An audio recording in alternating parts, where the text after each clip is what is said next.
અક્ષય કુમાર યાર જોરદાર. એમના સાથે કેવું રહ્યું? કેવો મજા જમાનો? આવી યાર.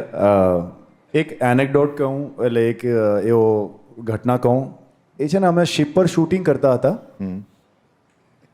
તો અક્ષય કુમાર જે ફિલ્મોમાં દેખાય છે ને એવા જ બિલકુલ છે. તો ભાઈ આ શું કરો છો? તો ગેમ એકદમ રમ્યા કરે. પછી કે હું પાયલટનો કોર્સ કરું છું. મેં કહું અચ્છા. તો આ એનો ડેમો ફ્લાય કરે ને તો લાઇસન્સમાં અમુક કલાક ડેમો ફ્લાય કરવાનો હોય. તો મને એમ કે હશે ભાઈ, આપણે તો અહીંયા ગાડી જેમ તેમ લીધી અને ચલાવીએ છીએ ને એ ત્યાં પ્લેન વેન ચલાવો. પછી 4 દિવસ રહીને મને ખબર પડી કે એ તો ગેમ રમતા હતા. એટલે પ્રેન્ક રમી ગયા. પ્રેન્ક. એ આવતા જતા ગમે ત્યાં એમને ખબર પડે ને કે આ કોઈ બકરો આવેલો છે તો પ્રેન્ક રમી લે. અમુક વાર તો એ અમુક પિક્ચરોથી બી પ્રેન્ક રમી નાખે છે. આપણને એવું લાગે બહુ સારું, બહુ માં આવું નીકળ્યું આ તો.